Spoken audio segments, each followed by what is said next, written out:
Okay. Let me turn the volume down over here. Ba ba ba ba do. Skiddly doo bop. Wait for it. There we go. Oh, look at that. I look dumb with only one of my headphones on. Let's do that. Yep. That's good. Excellent. Why is it so dark? Ding. And you got Crafty looking evil in the middle. Like, Yeah. That's okay. I didn't want to do that. I don't want to make him evil. Evil. There we go. Let there be light. I have tweeted. You've tweeted? Tweet. And now I'll FB. Facebooked. Man, I've had a... Hey, look. I've had a... Delusional's arcade is on. Okay. Delusional. And Mr. Peabody. Yes. Mr. Peabody. You don't like coconuts. Oh. No. Well, people are like, what's going on with this show? The show is so tardy. It's always so tardy. We're not tardy. It's 7:16. What? It's Mulan on time. Yeah. I don't know what that means. 7:17. We have 3 people watching, which I think includes me. I don't know. I'll get out of it. I'm not posting on Clav today. Oh. There was some drama on Clav. Really? Who got fired this week? People get fired on Clav because I would love to be into that. Somebody could just get me into that one. That'd be great. Well, but you fired from Clav. Dan Sullivan. No. He got kicked out of there a couple times. Who? Fizzgig. Fizzgig? Oh, isn't he still out of there? I don't know. Yeah, I'm pretty sure. No, not I bet Aaron hates this picture I have of him up here. Which? Reid. We can't see it, but it's the one where he's just Frozen. Yeah, he's thinking. Yeah, I was on Clav and I was posting, and I think my initial post, it didn't have enough information, and then people started to get bitchy. And bitch. Well, really one guy. Oh. And I tried to do everything to like acquiesce, and he's like, "You're a fucking liar." And I was like, "What the hell, dude? What is wrong with you?" Man. And he's like, "I hate people who lie and who mislead people." And I'm like, "Yeah, that's not me." So, I mean, have you just not heard of me or something? Like, what the fuck? I'm sorry if anybody's kids are listening, but sorry about that. JFC, dude. Mm-hmm.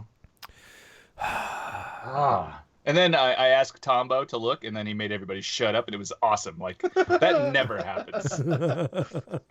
Like, Tombo's one of the moderators of this forum we're all on. Don't forget Drewster. We gave him Drewster helps? A drunken ride from Grinkers. Yes. From Grinkers to the hotel. I remember you recognized Drewster, and so we pulled up at the red light, and we go, "Hey, Drewster!" And he's like, "Who the hell is that?" No. I called his YouTube handle. No. Did you? Yeah, and he was like, "Whoa."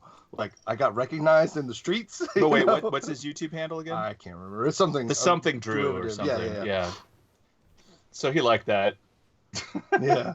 He wouldn't have probably made it back. They would have probably pulled him over. He was weeveling and He was wobbling a little bit. Brian Frober's asking if JFC is a KFC knockoff. JFC. Yeah. Jesus Christ. That's not. Oh, we're gonna have a great show tonight. Brian's not here. Oh man. Yeah, that fucker's on a Hawaiian vacation. Nice. So we all wish Brian well on his Hawaiian vacation. All right, Brian. Mahalo. Mahalo. Hang loose, Brian. That's all. This is the thing they do, right? I think so. Every time you go to Hawaii, they teach you how like to eat a pig that's been dead in a hole, and then also to say hang loose like this. To eat a pig listen, first of all, you don't have to be taught to eat pig from a hole. You got to be talked into it. Hey, we buried this pig, and you're like, it's not even buried anymore. We pulled it back up. Now eat it. Like, no. It's delicious. It's Kaloa pork, man. Oh man. Oh, it's the best. It's on keto. You can do it. Sure. I fell off keto so long ago. Yeah, I'm like back to where I started, basically. So. nice. Mm-hmm. This is my Back to the Future, the musical T-shirt. I don't know if you can That's beautiful. tell. It's nice. What's funny is that I had no recollection of us purchasing the swag that we bought. I just suddenly, like, when we got here, I was unpacking, and I'm like, oh, man, mugs and a shirt and this? Like, who gave us this? And my wife's like, we bought it. And I'm like, oh, man, 2 bottles of wine. They basically let you take... Is this normal, like at Broadway, where you buy the bottle of wine, you can bring it back to your seat and pour it out? Because I don't think that's... The symphony's not like that here. Right. I don't know. I don't know. Aaron Sanders, welcome to the show. Thank you very much. Happy to be here. It's good to have you on. We haven't talked to you in about a year or so. Yeah, Maybe right. even more than that. On the show. Keto Burrito. Chatters are getting lit up right now. You know, Greaseball, the Moonwalker is available. I will give you a $10 discount, bitch. I mean, dude. I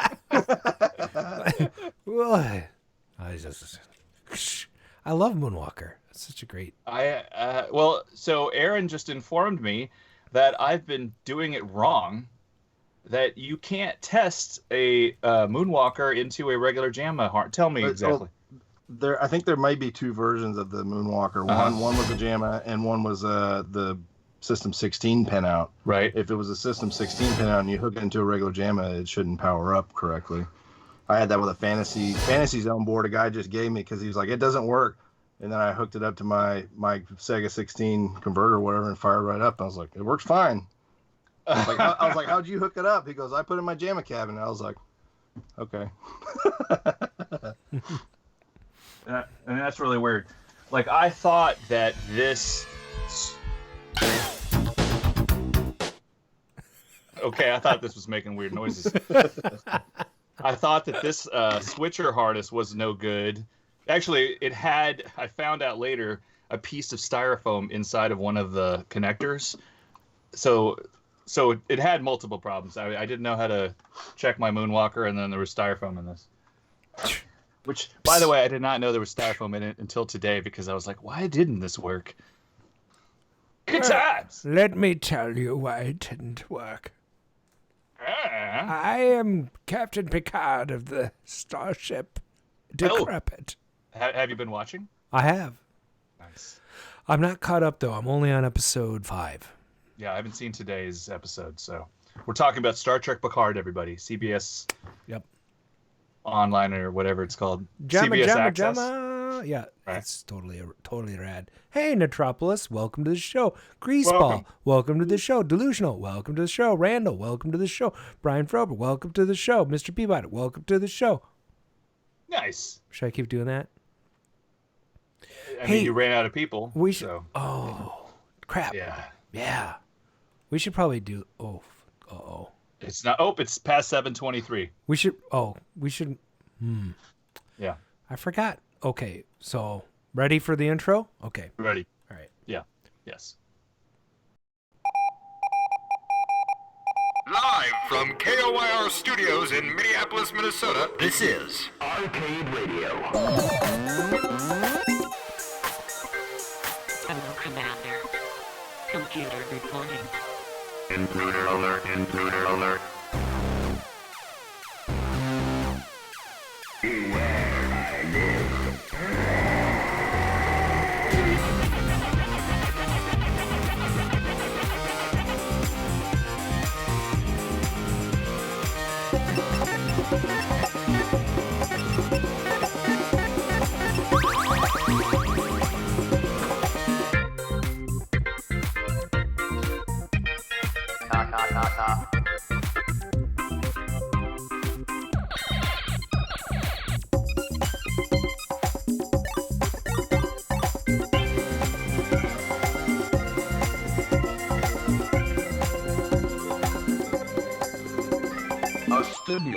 opponent.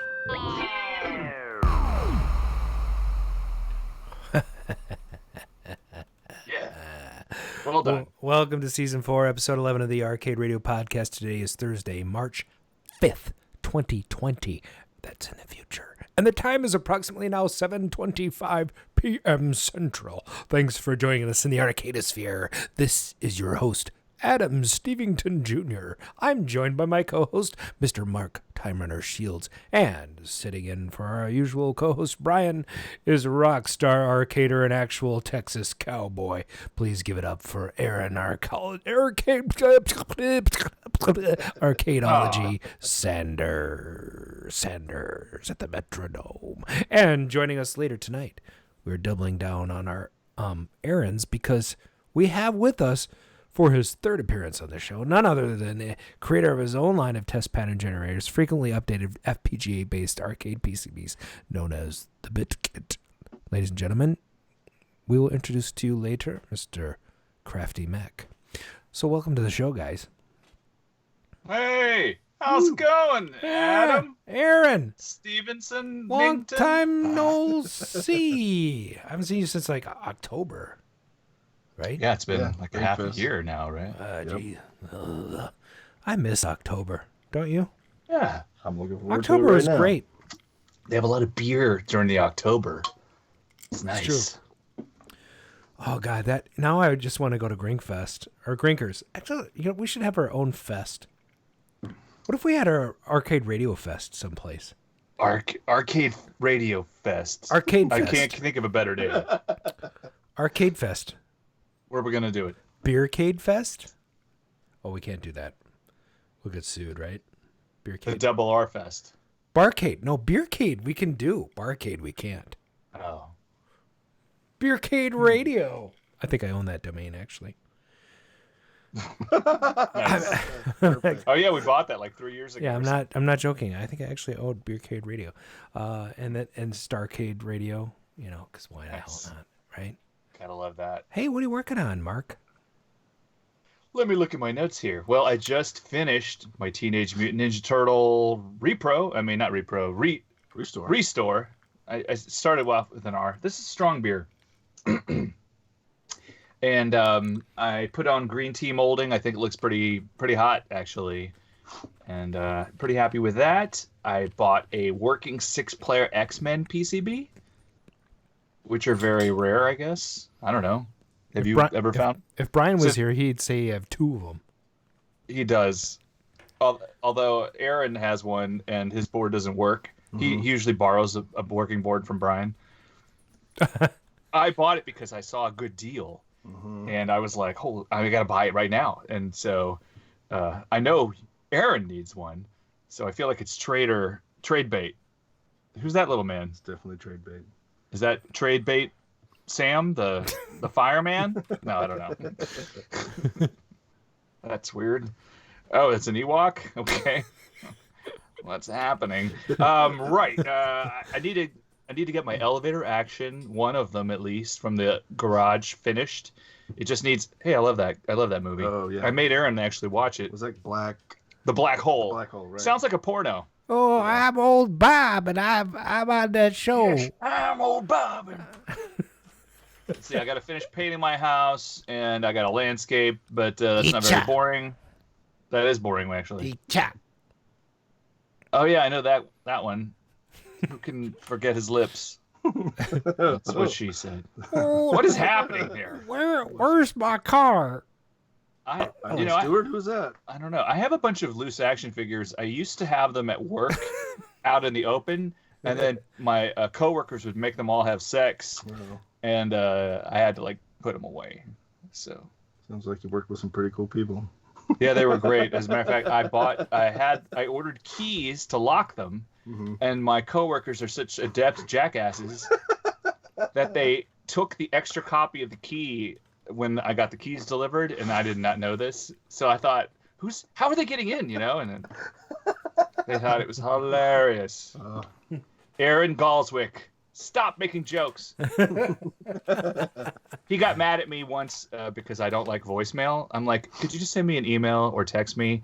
Don't leave me a voicemail. A voicemail's like it's freaking 1975. And he got mad. He's like, you're grown up. You need to listen to your voicemail and blah, blah, blah. And then I'm like, well, you don't need to let my action figures have sex with each other, okay? So shut up. And that's all I'm up to. Okay, I'm done playing with my figures. Good. So that's awesome. Aaron, what are you doing? So I think the coolest thing I got going on right now. So Brian Colin, the artist that you guys have had on a couple times that did Rampage and Disotron and some of those other cool games, he's actually drawing me a company logo right now for Arcadeology. So we're kind of doing some back and forth on some revisions and stuff. He's supposed to do a full color version this weekend. So looking forward to that. So that was pretty cool. I was trying not to nerd out too hard, but he's been great to work with. He's got a great eye and he knows what he's doing. So that's really cool. So I'm working on a X-Men 4-player machine right now. Yeah. I was battling with a K7000 for like a week and a half. I probably spent like 8 hours on it, and I think 6 of those hours my now girlfriend was sitting in the warehouse with me waiting while I was working on that. So she's like, we wasted 6 hours and you got nothing accomplished. So I'm like, well, that's how it goes. Well, yeah. I mean, you did get closer to the finish line. You just didn't see it. So. Right, exactly. Hey, Hannah. I don't know if you're there. I think she's watching. I need to get that 6-player board from Mark. So what will he trade? I don't know yet. Yeah. I was like, oh, you got that? I was like, and you know that Brian has 2 of my PCBs he's trying to repair. I was like, thanks, Mark. No, but we'll figure that out later. Some other stuff, like anytime I see something that I don't need, it pops up. Like I bought a Bucky O'Hare NOS CPO. I'm kind of on a Konami kick right now. So once I'm done with the X-Men, I got a Simpsons I'm looking to restore. I have a Blaster Durmold I need to pick up in another state. I'm going to do a road trip and go pick it up. And I think I owe you some dartboard stuff, Adam, if I'm not mistaken. Yeah, dude, hang loose. Yeah. But yeah, I could go on, but that's kind of the top stuff. Sweet. Nice. Yeah. Well, there's been some changes here at Chateau Coyer. Yes. Coyer, however you pronounce my name. Stevenson. Stevenson. My name is Adam. Thank you for listening. So, so my house suddenly is more empty than it was, and while it is somewhat sad, it's actually very sad and also very happy and sad at the same time. But I have a lot more room, so I have a 2,400 square foot Rambler. And I've taken a video of the basement before, so you guys have seen that, right? But I'm adding 2 arcade rooms to the basement. Oh, man. So I brought in 5 games. Super Pac-Man Cocktail, my restored Pac-Man that was featured at the Mall of America and played by Billy Mitchell. And then my 2 Centipede and Millipede machines, the Peds, have moved in. Let's see, that's 4, right? I'm missing 1. Yes. I'm missing 1. I brought another one. Journey? Well, Journey's inside being worked on. Mm-hmm. That's a good way to do it. Yeah, because it's cold. How cold is it? It's colder than a witch's tea, man. It's just cold. Isn't it almost summer? What? Yeah. Well, today it was summer in the morning, and then in the afternoon it turned winter. That's how it was here. You remember, right? Yeah. 180 degree, difference. Temperature. Yeah, it's just awful. So, God, what am I missing? Oh, yeah. Donkey Kong Jr. came in. Oh. So I'm making kind of a Nintendo room. I've got a Popeye, a DK Jr., and then I have a Mario Brothers wide body that I'm going to work on in the spring. It just needs some monitor work. Otherwise, it runs. And so that bad boy is going to come in, and I'm going to have like a legit Nintendo room. I think it'll be fun. So nice. Yeah. So that's cool. And then also one of the things I'm working on is one of the upstairs rooms I'm turning into a console room.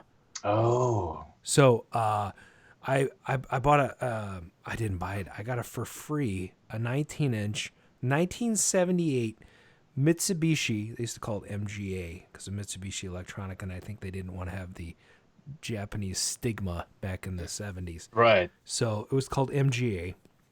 So it's a 19-inch MGA, and it looks like it has a G08 tube in it. It's like legit 19-inch tube, so I could bastardize it if I want to. But I'm using it for an Atari 2600, a Sega Master System, a Nintendo Entertainment System, a Nintendo GameCube, and one other system. And it's going to be all on like auto switching. And then I'm going to mount like a 42-inch TV above that for modern gaming consoles. And I have this really cool, and I got a little futon or flippant futon. You know what I'm talking about? So, Yeah.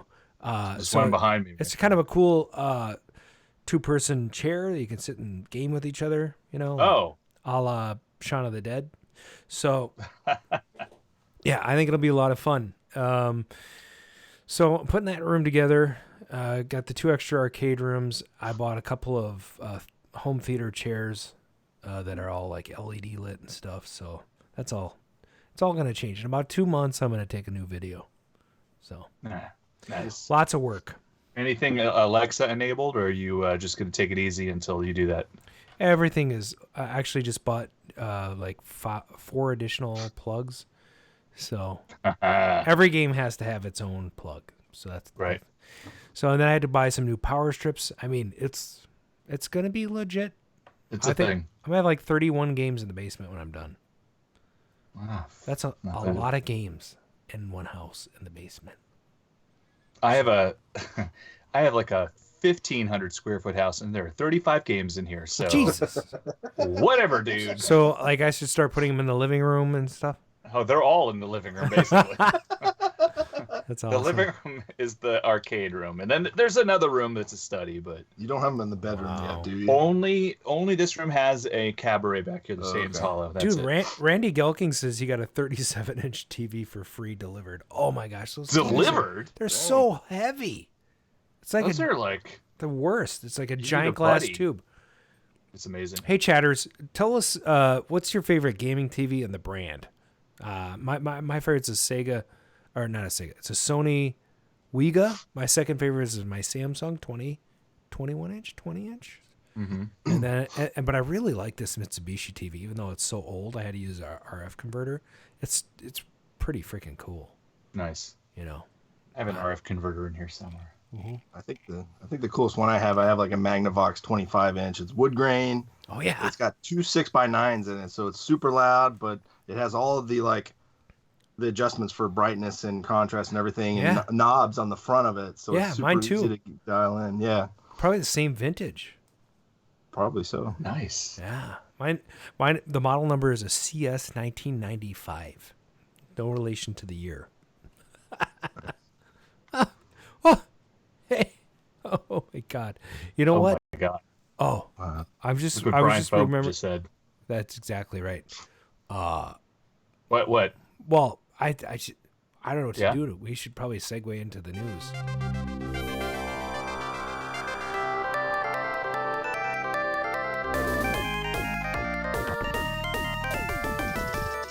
Good evening. The Arcade News, arcades, pinball, industry alumni, arcade openings, collecting, celebrities, world record holders, operators, coin Nazis. conventions, products and gadgets, gamers, the Arcade News. I'm Brian McLeod. I'm Adam Stevens. We interrupt the ventilated... And now, the Arcade News with Brian McLeod. Well, you guys should take this because Brian is not around. Okay. All right. First up in the news, guys, from Narcity.com. A brand new arcade just opened near Houston with a multi-level go-kart track. This is the first I'm hearing. I of that. know. I made That's you read pretty this. cool. Yeah. This is very cool. While there are a lot of great perks to being an adult. Hello. Drinking age. Cheers. Cheers. All right. Some things were just better when we were kids, like going to the arcade to play games on our parents' dime. Even Yeah, our sure. laser tag was the best way to spend a weekend, stuff like that. Yeah. But there's a new massive go-kart track near Houston that'll remind us all the best parts of being a kid. I remember going to Celebration Station off of 45 here in Houston, not a multi-level go-kart track. So No. I think that my inner child is going to freak out a little bit. Yeah. My wife freaks out every time we get on a freeway ramp that goes higher than 20 feet. So I'm like, hey, let's go do this. And she's like, yeah, no, we're divorced. So, The place is called Andretti. No. yeah. It is called Andretti. Okay. And Katy, which is on the west side of Houston, for those who don't know, just opened a couple of days ago. And it's a massive indoor arcade and game center. It's got mini golf, laser tag, VR, which is awesome, by the way. I did that for the first time a few weeks ago. And it's got the most insane loopy indoor go-kart track I guess in the country. So they're open from what, Cool. 10 a.m. to 12 a.m. And they're open on Fridays and Sunday from 10 to 1 a.m. Perfect for late night laser tag and all that good stuff. Nice. Sounds awesome. Sounds awesome. I might dress up as a Tron cosplayer and go. I am going to do that as well. I could go as Tron guy. I'm going to be the guy that's in the triangular thing, Oh yeah. The programmer, like the original old dude, or right, whatever. yeah. He's like, oh, he's one of the oldest programmers. Yeah. Yeah, sure. No, I'm not going to do that. It looks cool. So it's indoor. I'm guessing it's electric go karts and all that Right, kind of stuff, right. and probably all the new Raw Throws games. I'm and stuff. positive they're going to be all not regular arcade games. They're going to be The new stuff. the new stuff. Yeah. Next article. Ah, Are you ready? yeah. Okay. I'm ready. From metalinjection.net, which, by the way, that hurts a lot. Ozzy, meaning Ozzy Osbourne, of course, releases his arcade-style browser game, Legend of Ozzy. Wow. I'm This is so correct. excited. I can't contain myself. Yes, Bad Eater Ozzy Osbourne put out his first album actually recently, like in I think 10 years. And so this week he released something that it's free, and you just go into the browser and start playing basically his little arcade game. It's like a little vertical driving type thing. I don't know if Adam has a link to it or anything, but while you're playing the game, it plays like his latest single, which is pretty clever. And I wonder, like, does he get like some kind of credit? Like, oh, you listened to my thing, so that means that was a listen, and so I'm gonna count that as a thing, so I can get into the top 10 or something. His album's called Ordinary Man. It features producer and guitarist Adam Watt and bassist Duff. You know him? No. Oh shit! I thought you were like all like, oh, What? I know that guy. Adam, what? So, well, you know Duff from Guns N' Roses, right? Yeah. Oh, yeah. And Chad Smith, who looks exactly like Will Ferrell, who was in Red Hot Chili Peppers and then Chickenfoot. So they're all in this new band, and this album's getting put out sometime in March, which is gonna be awesome. Nice. And of course, he's gonna tour. He's not touring. He actually canceled his tours. Oh no! Yeah, he's got Coronavirus, Parkinson's. Sure? Yeah. Coronavirus. No. It's funny that he's calling it the I Can't Tour tour. Oh, that is So I can't hilarious. tell if that's a real tour or he's just like, what is it, a So joke? he actually has Parkinson's, and he canceled all future dates and is battling Parkinson's. No. Yep. Well, It's a we fact, raise Jack. money. I raise money for Parkinson's, and so Jesus, that's rude. I'm sorry. I'm still gonna keep going. Keep going. So, hey, can I interject a news article? Sure, why not? Because, I knew you would. well, it's important. Yeah, Yeah, it's terrible. tell me about it. Well, yesterday, Journey fired two of its base members, Ross Valerie and Steve Smith, were fired for allegedly trying to take control of the band name. So now they're basically a Filipino cover band that has hired Neil Sean. Oh my God! Because who's left after that? I was really hoping that they would take Steve Perry back, but Maybe they will he now that they come back? fired half the band. yeah, now that he has half the band, they could make Not Journey, and then. And by that the counts. way, the only reason that Brian Armitage has Journey's Journey is because of Steve Smith. Oh wow! So, and their Defender, by the way, he has the Defender machine that was on tour with them. So that's kind of crappy. Crappy. Shakrappy, Did the girl that's hard to get. I'm like, yeah. I was gonna say, it, I was like, nobody will get that. Well, you probably know Family Guy, but I know Music Band. me too. I know no, the Music Man. It's the same. Okay. Crappy. Girl, that's hard to get. Anyway, back to your regular scheduled news program.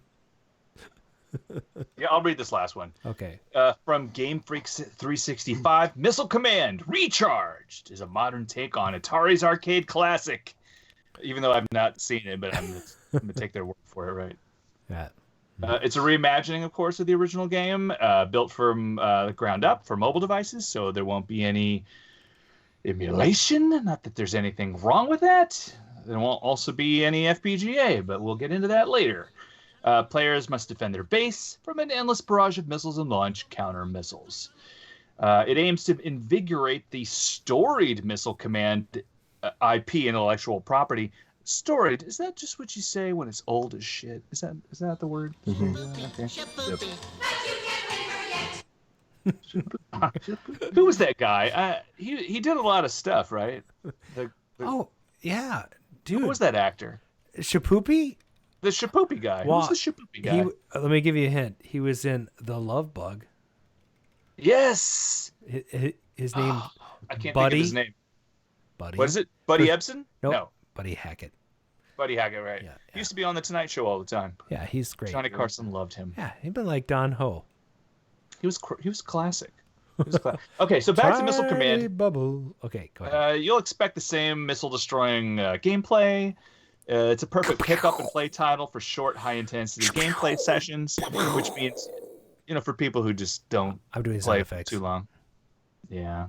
It's going to have a power-up system, global online leaderboards. It's going to be free, of course, with ads. And I think that you can pay for... That's not free. To Free play for one day. would be free. with, What? free is not with ads. You're paying for it. You're paying for it with your life. Yes. That's right. Those bastards. So anyway, check it out when it comes out. Missile Command Recharged. Wow. Yeah. Psh. Yeah. Uh-huh. I don't know what that sound was supposed to be, but... Back in '82, I used to be able to throw a pigskin quarter mile. Back to the cave with Time Runner. Why are things so heavy in the future? Is there a problem with the Earth's gravitational pull? That's right, Doc. There is a problem with Earth's gravitational pull. And let's talk about what was going on with that pull back in 1988. Yes, going back to March 5th, 1988. And let's talk about some of the stuff that was going on back then. Well, listening to my audio cue here, a game was released at the arcades. It was 1988. 1 year after the release of Robocop. Shut up, dude! Robocop was a beat 'em up and run and gun. I thought, wait, he just runs? I don't remember him being so cowardly. Well, he's running at people. He's running at people.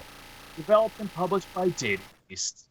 Based on the film of the same name, sub-licensed by Ocean Software, which is kind of like...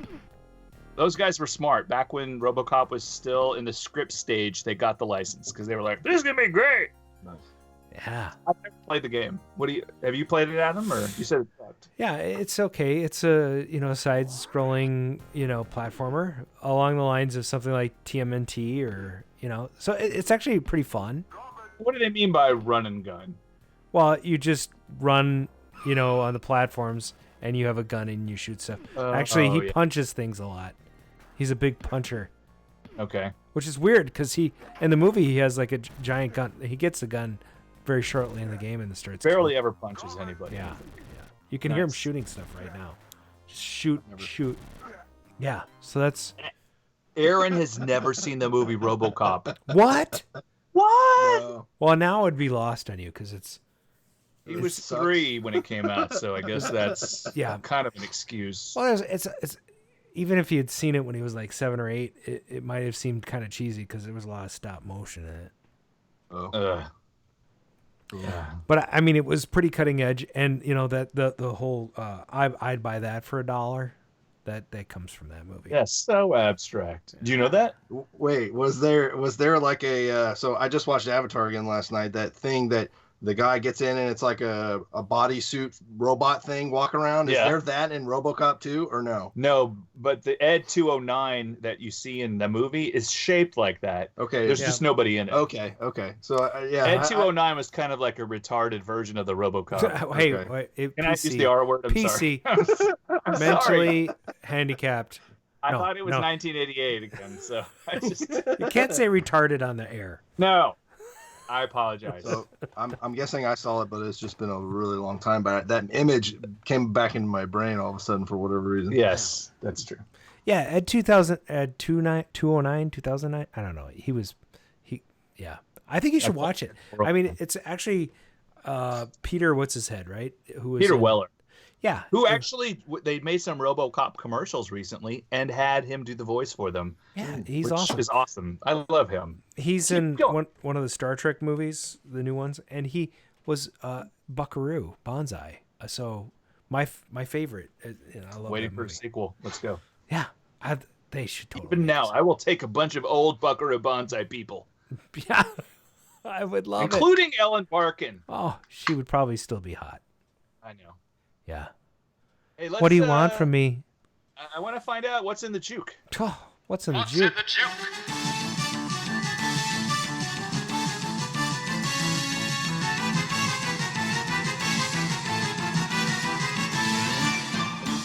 Okay. All right. Okay. Oh, Gee, hello. who's in And charge of welcome that? to What's in the Juke. Are you talking? I can't tell. You go ahead. Right.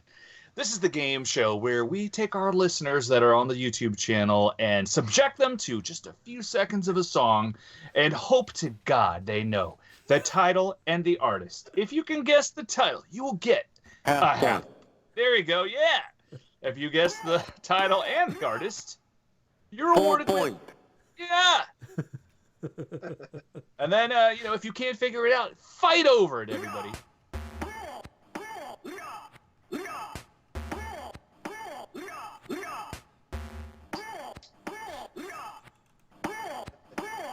Okay, Jesus. So listen carefully, everybody.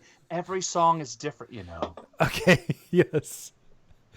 All right. So the first track of tonight's top 10 is this one. Wait. Okay, is this one? Okay.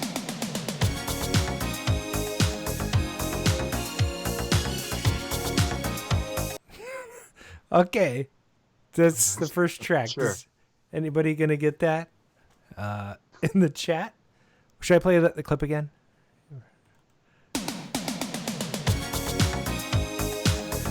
Okay. All right. Who got it? It's Casey. Never going to give you up. He got the whole thing. It's Casey. Casey gets a full point. All right. Okay. Okay. Here comes the second track. Okay. Here's your clip.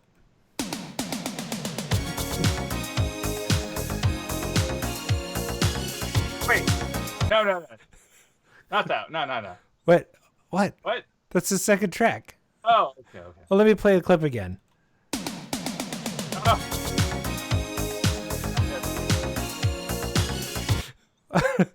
Okay. Oh, Sounds Mr. Peabody, he says he's been rickrolled. I think he gets a half point for that. Doesn't he? Who Delay. do I give that half Everyone's point to? like, delay. I don't think you should give it to. Sorry, Rick. it's not the delay songs. Okay. All right. Here comes your actual. Okay, third track. Okay, here comes the third track.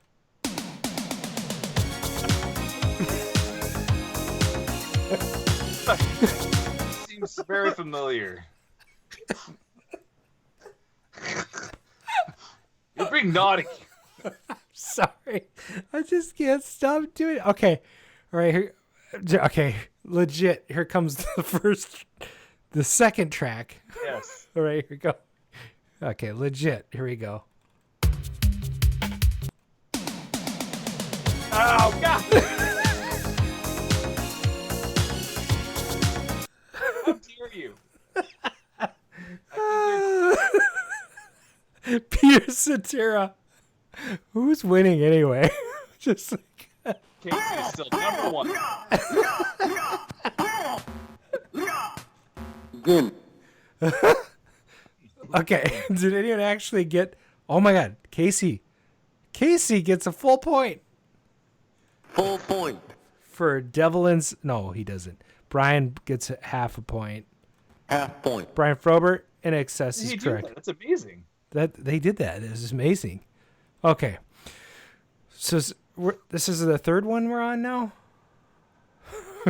I think. Okay, here we go. I mean, yes. Here we go.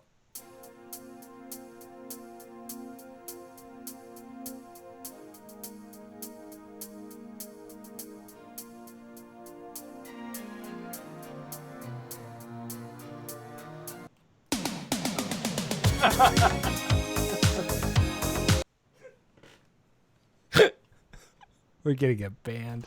And oh my gosh, the viewership is dropping. Wow, people are leaving. Wham! George Michael is correct. Who got it first? Andy Baldwin. Andy Baldwin is on the board with a half point. And who got the song Father Figure? Is that Frober?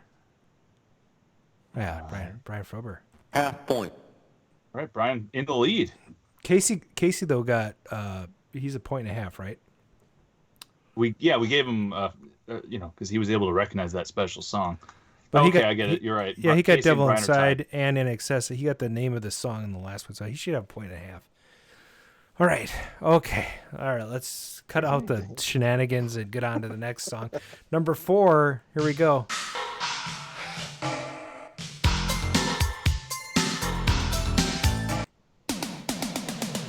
Oh, what the?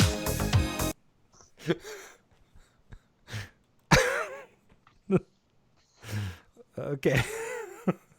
I think the Pet Shop Boys is correct. Yes, Brian. Correct. Brian Frober and Never Gonna Give Your Father Figures.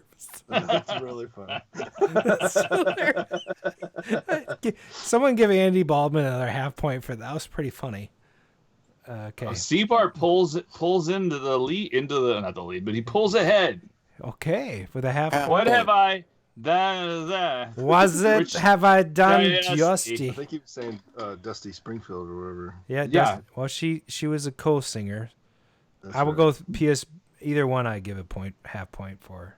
Yep. Half point. Yeah. Done, Seabart. Good job. All right. The next track is Here It Comes.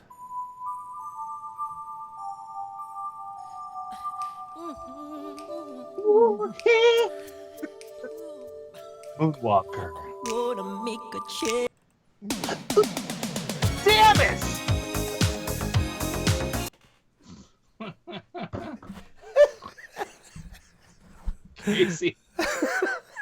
Casey gets Man in the Mirror, and Brian Foper gets the title. The artist.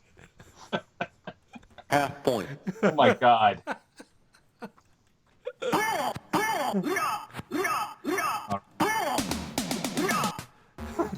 Man mirror. Dang it. Okay.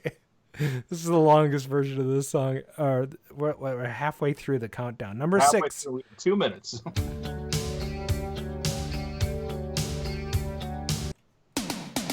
Oh God!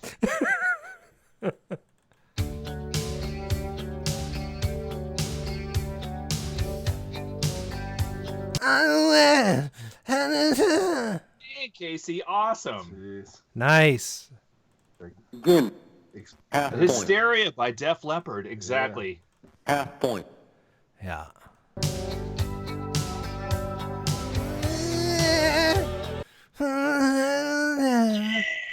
All right.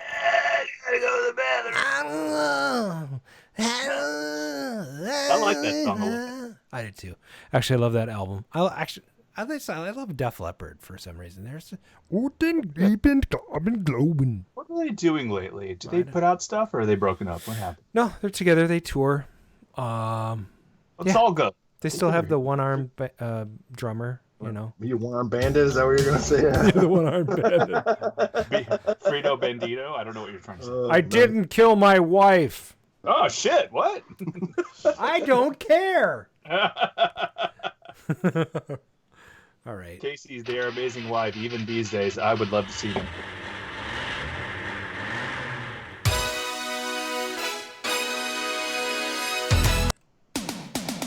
Oh, man.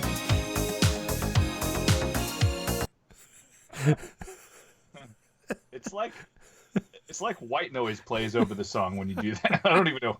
It's like all this. Billy Ocean is correct. Randy Gelking. Oh, wow. Randy Gelking. Randy's on the board, and Girt into My Dear is close enough. Dakar. Girt into My Dear. Get into my, get out of my dreams, get into my car. I get it. That's how they say it in Canada. They took our germs.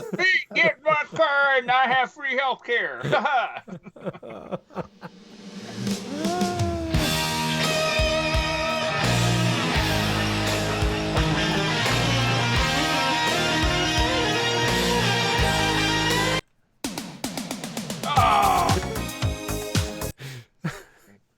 So far we've had out.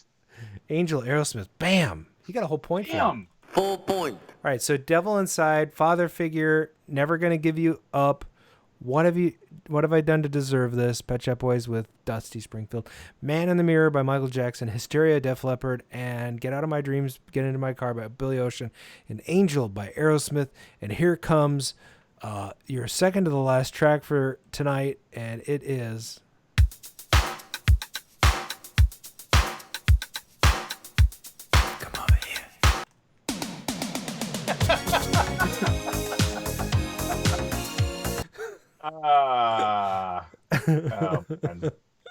This episode is getting banned for sure. I'm gonna have to mute this whole section. Has Aaron joined us yet? I don't think he has. He probably fell asleep. It's like the Brian Cullen episode where he just slept through the episode. Okay, so yeah, Brian Fober got our artist in excess, and Casey got the title. All right. Need You Tonight. Nice. That's 2 in excess on the. No, well, they were actually on the top 40. They were one spot away from each other. Yeah, isn't that nuts? I mean, I remember listening to In Excess Kick in the live. I was do you guys remember? I don't know if in my school we had teacher aides. Do you remember those? It's a terrible name. Terrible name. Worst name ever. Teachers aides. No, we didn't have those in my school. Yeah, everybody tried to sleep with them, so they got rid of them. So I worked for the library, and I used to go and organize the card catalog and all the books. Oh, what a nightmare! Yeah, and then I would go and do my homework and listen to the radio. And I remember tuning in my Walkman and listening to NXS and just knowing that Kick was that was the 1987. So nice. This is 88, but a lot of the songs wouldn't have made it to the top 40 until 88. So that's totally normal. Seabart says your teachers had AIDS, which is true because they helped them, right? So it's very true. I look what Casey said. What did Casey say? We only had teachers with cancer. Oh God, you guys are such not, dicks. Come on. All right. Yeah. Man, I hope you guys never meet anybody that has either of those diseases. Okay, here we go. People listen to this podcast. Seriously, there's 10 people that just hung up right now. I don't. Terrible. All right, here comes your last track. Going to hell. This one is a little song about Christmas. I like to play it in the middle of July because I think it's a great track. Yeah. This is what happens when I fall down in Minnesota. Time.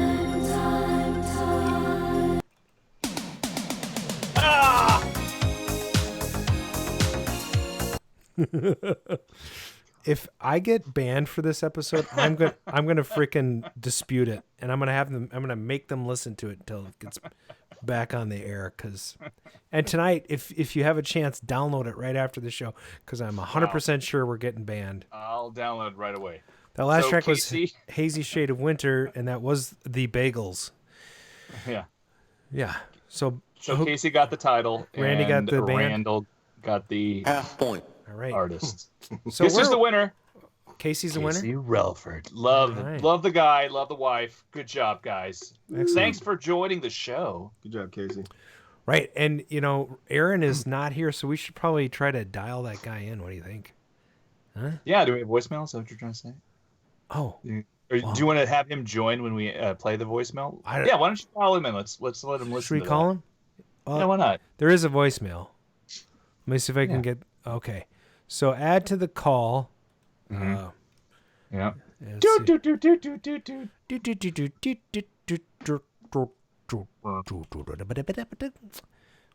you know, I mean, Skype. It's so complicated. He should be in my recents, shouldn't he? I mean, it's been 2 years, so I don't know about that. Well, I just added him tonight. He's in there. Oh. Someone just needs to wake him up. I'm looking at my Skype recents. I have no idea. It's alphabetized, actually. Yeah? Yeah. He should be here any second. Share for a link for others to join. 2 group members not in the call. Oh, here it is. Right here. He's got all right. Not Brian. So I'm adding him now. See if because he just might have had a problem. I like how we don't subject our guests to all this stuff that we do before. Hey! Oh, look, he looks pretty close to the. Hey, he just Hi, materialized. We Wait, weren't can you sure hear me? if we needed. Yes. Yeah, we can hear you. Okay, good. Can you hear us? I can. Yeah. Oh, excellent. The Davelope says he's right there, but he's doing the statue. Crafty. I'm just really good at staying still forever. How's your headache doing? Oh, it's going okay. It's the weirdest thing. I've just had I get migraines occasionally, but they only last a day, and I had one for 5 days. Off and on, and my eyes have been really sore, so I don't think it's coronavirus, but No. Sounds like a peanut allergy or something. Do you have a peanut in your pants or something? Or no. Wait, is that a thing? I don't know. It's an ocular virus. Oh, yeah. Yes, it sounds terrible. Yeah. Yes. Sorry. So just because you're on the show, I'd just like to give you a little welcome because we did welcome you at the beginning of the show, but now you're here with us on the show. So now I'm here for real. You're Aaron 2.0 because we already have Aaron Sanders here. So that's right. Yeah, we're doubling up on our Aarons. Surprise. Yeah. So you probably knew him first. There's a lot of error on OG Aaron. Yeah. The OG Aaron. So yeah. There's a lot of air on the radio tonight. I can just be crafty. Crafty. He's the CraftyMech. So this is Aaron Reid, proprietor of CraftyMech LLC and developer of something called the Test Pattern Generator. And Test Pattern Generator. And the BitKit. And the BitKit. Yes. It's German, BitKit. It is German? It's not German. Are you German? No. No, Reid is. Well, I don't know. I took the 23andMe thing, and basically you can just draw a circle around the UK and Scandinavia, and you're done. I had 0% of anything else. So you're not 0.2% Ojibwe or anything. I think I had Iberian Peninsula was 1%, but I think that goes back 20,000 years ago. Right. Either you came out of Iberian Peninsula or Asia or Africa, somewhere in between. Brian Frober says German 9. He's 10. Totally German. Frober. What? Brian Frober. I think he might be. Reid is a Scottish English name. There's a ton of Reids spelled R-E-I-D in the UK. There's not a lot in the US. It's usually R-E-E-D. I got that all the time growing up. Yeah. Like Dan Reid? Dan Reid, yeah. That's a double E, I believe. Reid! We missed that guy. Oh, yeah. He supported my trials and tribulations on Clav earlier today. I don't know if you saw that. I did not. Yeah, I was wondering if you had a untested Moonwalker for sale. Yeah, I do. That I could buy. Let me pull it out of my butt right now. Oh. It's assumed not working. Jesus. Jeez, the crowd does not like that. It's a tough crowd. It's a tough crowd, What an episode.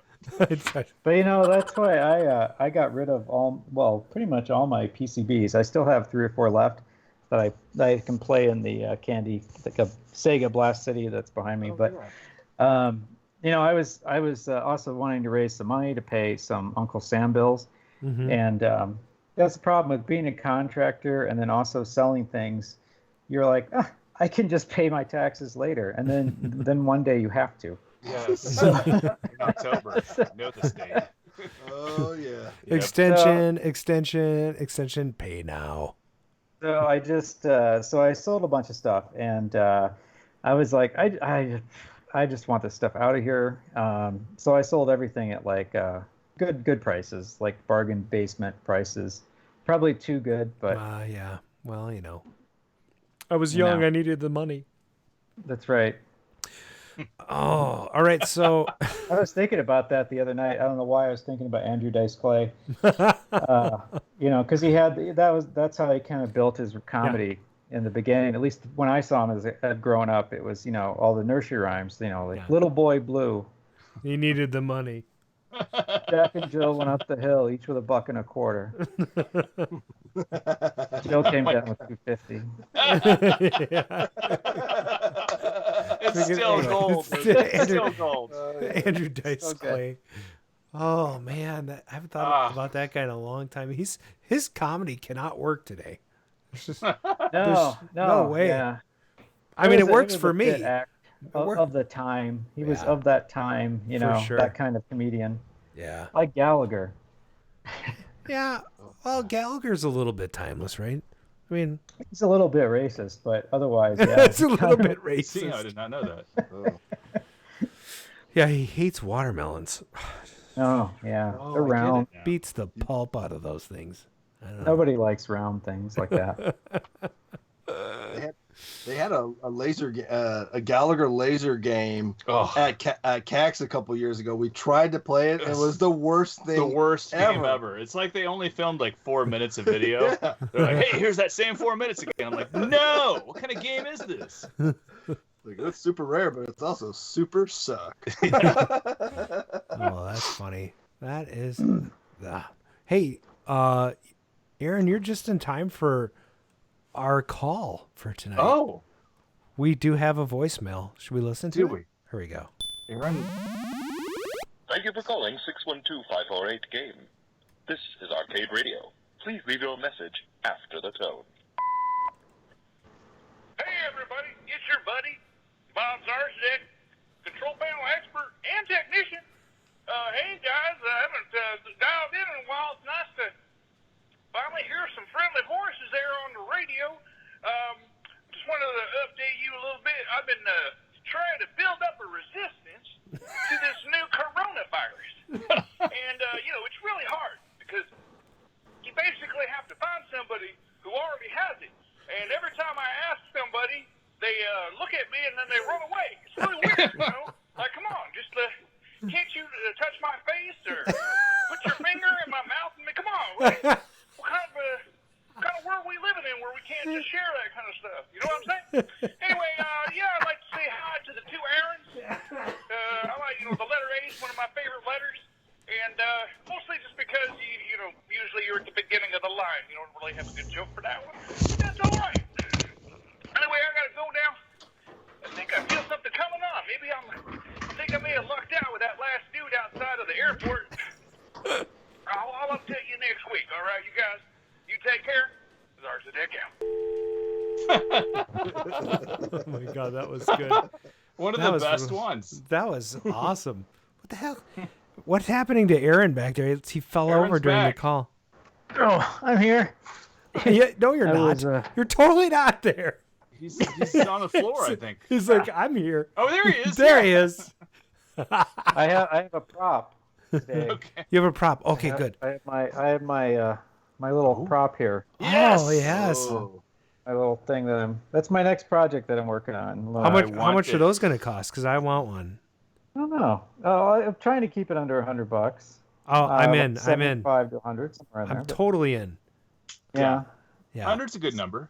A little LED Well, I like that. matrix, programmable. That is so Bluetooth. sweet. Everything's Bluetooth now. That's a good lead-in, by the way. Everything's Bluetooth now, so it's wireless. Wow. Got a little plug there for it, and little brains there. But Can I have like 3 of them and daisy chain them together and have them do different things? well, that's what I'm working on with the Bluetooth, is being able to talk to it with a mobile phone. So that opens up possibilities of using your phone to set it up, or play little mini games on it with your phone. Wow. Something on your wall. I mean, I call it kind of arcade decor, so that's kind of its main Yeah. function. For sure. It's a piece of decor, but also I wanted to make it kind of interactive. And doing the wireless, this project actually led me into the BitKit as a wireless device, because I started looking into Bluetooth for this, and then said, well, okay, maybe I can bring that over to the BitKit and get rid of the USB cable. And that's kind of what got it all started. So yeah, being able to daisy chain them together would be great. So that's something I'm looking at too. So just so listeners that will hear this in the podcast only later, that is an LED display with how many LEDs? Well, I mean, it's 16 by 16, so it's not like high fidelity, but Sure. it's the perfect size for To an display arcade graphics. sprite. Yeah. Because your average arcade sprite was 16 by 16 pixels. Yeah. You see like Pac-Man, the ghost going by there. So. And it's super bright. It's got like a smoke plexi overlay, and then you'll be able to mount it on your wall and control it with Bluetooth. So you could have Pac-Man. You could have the time show up on that. You could have Galaga. Any sprite you want to, 16 by 16 and 8 by 8 characters scrolling across on the screen. That's pretty cool. Right. And that's one of the things that I've been working on with it behind the scenes while I'm working on that BitKit, has been to get the software to pull graphics right out of the ROM sets that you use for MAME and for the BitKit. So you don't have to go into Photoshop or anything and figure out how to get the graphics out of screenshots. It just pulls it right out of the ROMs. That's really cool. Yeah. That's really awesome, man. Where did you think of that? I don't know. This fall, actually, I started it this fall, and I was trying to get something out by Christmas, but then, life got busy, and I had other stuff going on. My parents came for like 3 weeks, which is great, but that sucked a lot of my energy. Glad to see you go, Mom and Dad. Now I can work on my Pac-Man stuff. Get out of my house. I got shit to do, so. All right, so let's talk about the BitKit. So the first BitKit, like you mentioned, was USB. It's FPGA. Right. We've talked about FPGA on the show before. I wrote a little essay today. I did. I saw that. That was a pretty good explanation. I think, typically our listeners are pretty savvy with this kind of stuff. Savvy. Yes. It's from Africa. Yeah. Yeah. Savany is So, yes. Sorry. Are you quite done? Yes. Thank you. Yes. May I have another?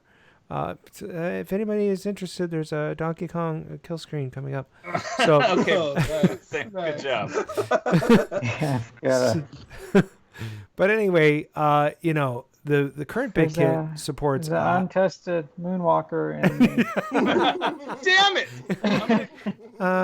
If anybody's interested, there's a untested Moonwalker on Clav right now. So he's never coming on the show. He'll never come on the show. I made fun of him so many times.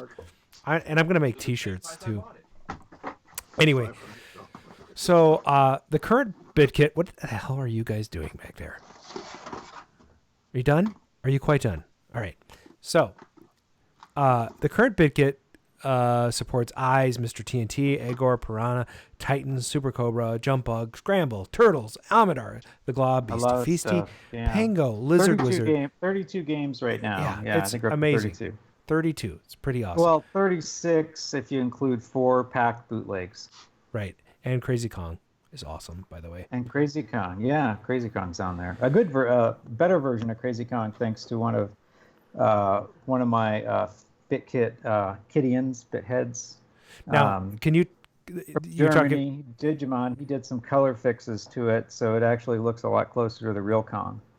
Can you play Crappy Kong and the new upgraded Crazy Kong? Can you play either one? No, it just does the nicer one. Oh, okay. Still has the really funny sounds. Yeah. From Crazy Kong. So that's kind of the quirky fun part of it. Well, and it's got totally different mechanics. So yeah, it looks the same, but it doesn't really play the same as Donkey Kong. It's almost harder and easier at the same time. Right. Yeah, that makes sense. So that BitKit JAMA FPGA PCB that you can grab a Pac JAMA adapter, plug it right into your existing hardware on a Pac-Man machine, and boom, you're off to the races. And the cool thing is, any kind of JAMA hardware. Yeah. And so, but I'm just saying, like, if you want to stick it in your Miss Pac-Man or Pac-Man, there is an adapter that's really quite. Oh clever. yeah. There's good adapters out there. I also make one for Nibbler and Eyes machines if you happen to have one of those. Cool. There's a Konami. The Konami Classic adapter is great to use, like in a scramble if you want to put it in a scramble. Yeah. And that's great. The implementation is perfect for things like that. So the intention of the original BitKit was to enable, the hardcore gamer / restoration person, sort of give them the ability to put this into the machine and have an experience that was indiscernible from the original. So. Yeah, as close as you can get try to get in a digital format. I mean, the hardest part is usually the sound, just because it's hard to quite capture exactly the analog nature of a lot of those early games, because they had extra dedicated circuits on the circuit board just for different sound effects. Or early speech is a good example. So there's places where I have used, like on speech, I've used digital samples.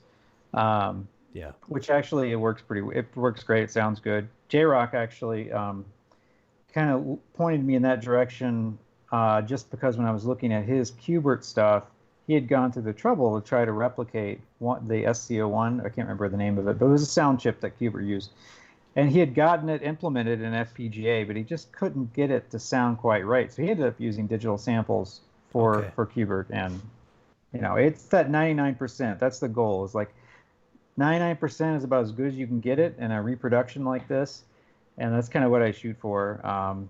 As well as the gameplay and having the experts like Tim McVeigh for Nibbler or Jim Bodini for Eyes play the games, give me feedback on them, make sure that everything feels right, the timing, their patterns work, things like that. So. Yeah.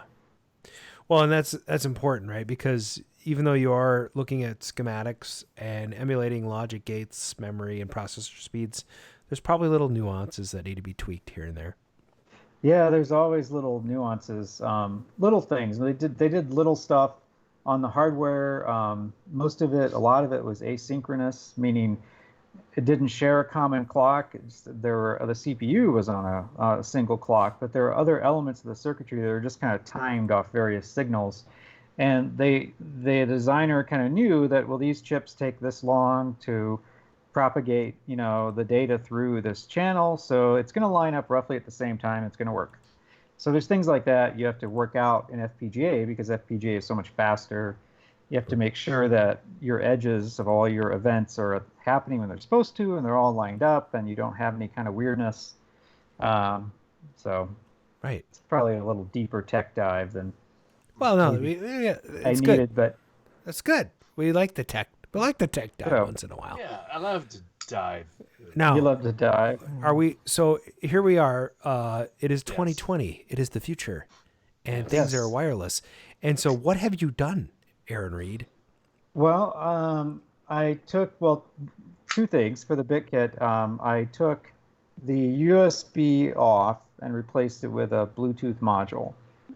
The idea, foremost, to be that you don't have to have physical access to the cabinet now to update the firmware. I mean, you still turn the cabinet on, but you don't have to open it up or pull it out. But in order to, I got to tell you, plug it up to your computer, add games, upload firmware updates, whatever. You can do that now from wherever in your house you want to over Bluetooth. So within 30 feet, right? So Yeah. Is it an app-based thing now on your phone, or you can do it with your computer? Or it doesn't Well, matter. right now it's still off your computer with the same software I've been using that you download from my website, which is Windows Mac software. But At I'm working CraftyMech.com? on mobile versions of that software so that you could just do it from your phone. Okay. That was kind of the end goal, is instead of having to deal with Windows Mac, you know, Android, iOS, you can download the app, you can update the firmware from your phone, upload your high scores. That's kind of what that's what got me thinking about it in the first place, is like, how can I make it easier for people to upload the high scores? Because that's a fun part of it. And just being able to click a button on your phone, that's going to be that's easy. So Okay, so that's the end goal as we go forward in the year, is to get to that point where it's really just all app based and you don't have to worry about using software on a computer anymore. All right, so this thing is out. Are you calling it the BitKit 2.0? What is it called? Not really. It's just kind of just still the BitKit. It's the BitKit. Just to avoid confusion, because the BitKit B. But the BitKit B if you want, or sure. It has twice. The other thing it has is twice the flash storage. So the existing BitKit only had 32 game slots, and I've pretty much put out enough stuff now that those are taken. Yeah. So I should have gone with the larger chip to begin with. I just didn't. So now I have. So everybody now give away your BitKits. Right. Just so everybody knows on the air, I have 2 BitKits for sale. Okay. You're gonna crash the BitKit market. Well, those chips are it's easy enough to replace. So one thing I've thought of is on that side, maybe I could offer a little upgrade service. If you didn't want to buy the new BitKit, you'd be able to just send your old one in, and I would swap the flash chip out, so you could take advantage of the double the storage. Because right now 36 games, you do have to choose. You can only have 32. But the new one, 64, so eventually we'll probably get there, and you could fill it all up. But sure. Aaron, let me ask you, for us that are savvy with SMD replacement and hot air rework stations, are we able to do that ourselves? Possibly. Yeah, you could do it. I think. Okay.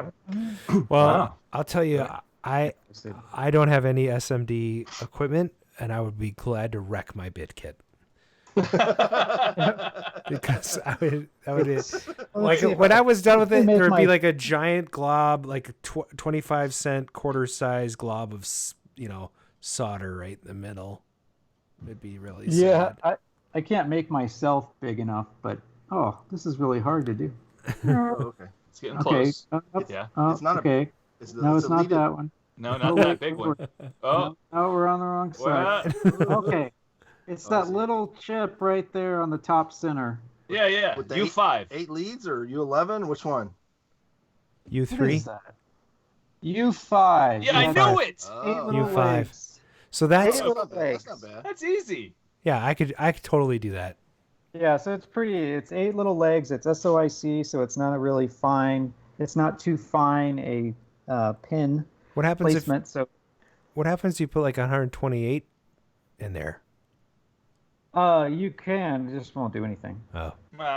The software doesn't support it right now, and there's not enough games to put on it. That's the thing. Wow. When I started it out, I didn't think I'd fill it up for 32. I was like, this is a really small. It's a 4 megabyte flash. I'm like, well, that's pretty small, but these games are 64K a piece. Yeah. I'm never gonna put 32 games on this board, and here we are, 2 years later, and I'm like, okay, I really should have put something that was a little bit bigger on there. Let me ask you, what has been your biggest joy for games that you put on? So which games are your favorites? I've just had a lot of fun discovering games that I never played or never even saw as a kid. That's been the best part of it. So I think Anteater is probably like my favorite discovery. That's fun. I played a game on the Apple IIe called Oil's Well, which is similar, where you're an oil drilling rig with your pipe instead of an Anteater with your tongue. But I never played Anteater itself or heard of it. But it's it's an addictive game. It's got like some strategy, risk reward, kind of gameplay to it. So I like that a lot. So it's been fun discovering games like that. Beastie Feasty, I like a lot. Oh, yeah. Never heard of that. Glob 2.0. Tasmania is another fun one that I've kind of gotten into. It's kind of a Robotronish, Berserk style hybrid. Who did Tasmania originally? That's another one of I can't remember who did that one. Stern licensed it, but it was developed, I think, by Togo. Okay. I think Togo did. I'm not 100%, but I thought Togo did it. They also did Anteater. So. Oh, cool. Yeah, Tasmania. But yeah, those are great ones. And of course, the earlier ones on the BitKit, like Pioneer Balloon and Fantasy, were really fun to play and just, so I mean, I like the odd stuff. The odd stuff has been my favorite about the BitKit. Hey, Aaron, did you you added Egor to the BitKit, right? Yeah. Yeah, that one's pretty fun. Cool Mo Craig said he had gotten you that board. I was like excited and also disappointed because I wanted that board, but I was like, yes, it's going to be on the BitKit. Yeah, that's right. I actually ended up selling that board back to him. That's cool. Yeah, so he ended up getting that board back. But yeah, no, adding it to the BitKit, that was a lot of fun. It's like Eyes, but because the maze is more closed, I think it has a very different feel. It's a totally different set of strategy. Of course, Jim Bodini, who has the Orcade world record on Eyes, it's the world record period. I mean, it's like 26 million. He also set a bigger record on the BitKit. It's unofficial, but I think that one was a little bit more than his official Orcade record. But he played Egor for like a day, and he already rolled it, over 1 million. I mean, nice. Totally. I mean, it's a very different strategy because of the way the maze is laid out, but he just has a really good feel for Eyes and the way that works. That he was able to figure out Egor very quickly. Boom, he's already, racked up a 7-digit score. So, can we talk a little bit about the process? Because I know you don't want to get too technical, but I'm really interested if you could tell us at a high level what it takes to actually, program something like this, an FPGA, for a specific platform. So let's just talk about like the pack hardware. How do you make that happen on your FPGA? In terms of like what I did, how I started to kind of break it all down and figure it out? Or? Yeah, just at a high level, if you could. Well, I mean, it starts from the schematics, looking at what's the CPU based off of. Is it Z80? Is it 6502? With the new platform, I always start with the CPU and the basic memory, the program memory, and the RAM, where it can store data, and the video. And just try to get something to run, whether it's, usually the actual code like pack code or whatever game it is, it does a lot of self-check and stuff like that where you don't necessarily see anything happening, and if it's not working, you'll never know why. So I usually have my own test code that I'll run on the hardware. Like for pack, I had a little test program that was written in Z80 assembly that would just put a few characters on the screen in certain places, so I knew that the CPU and the memory and the video stuff was working. And then once that's verified, then I try to get the actual game to run and get the video working, and then last I work on the sound as the final piece. And then once that's fully working, then it has to be integrated into the BitKit with the way that all works. Yeah. With how the game gets launched, how the settings get transferred over from your settings that you have for the game. High score gets loaded, stuff like that. Yeah, and then you do a few changes to it afterward, potentially, depending, right? So let's Miss Pac-Man, for example. There's a speed chip. That is it's an add-on. So you start with the base hardware, you emulate that in hardware using the logic gate programming and the memory program, the processor programming. You get everything down, in your firmware, so to speak, because it's not. I mean, you're not. you're basically programming at a hardware level on hardware, right? Yeah, you can look at it that way. Yeah, I mean it's the code looks like regular code, but it doesn't run like code because it's describing a system basically that is simultaneous instead of like a linear set of instructions. Like so it's like instead of IKEA giving you a step like 1 through 20, they just give you all the steps and none of them are numbered and you have to put them all together at the same time. But isn't that how IKEA instructions actually work? Oh, is Maybe. that right? Yeah. Yeah. So I mean, it's different than programming, but in many ways it's kind of the same. Yeah, a lot of time there is a lot of stuff I do on the fly. Like for the speed up in Miss Pac-Man, that's a code change that just happens on the fly.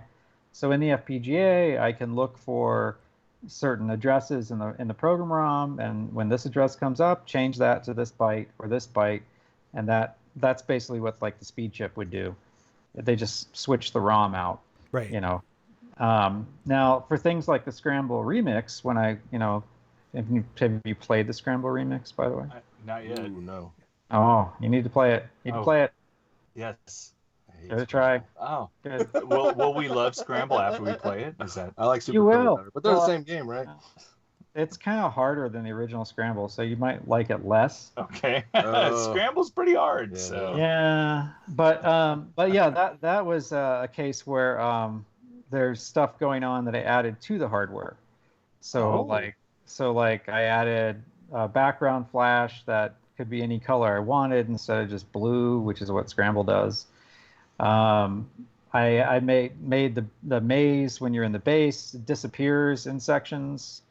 Sometimes I enhance the hardware like that if I'm doing something particular for like a remix or a special version of a game. I want to do more of that, when I have time. I think it's kind of fun. You should totally do a Crazy Kong remix. A Crazy Kong remix.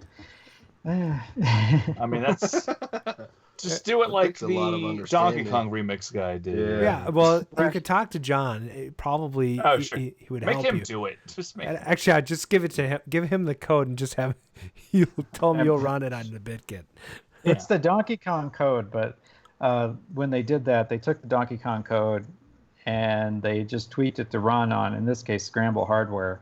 Yeah. But they did some other stuff to it, because of the different, restrictions on how much memory was available or how much code space they had. So that first it's probably different enough. It would be a real pain in the ass to port the DK remix changes to Crazy Kong.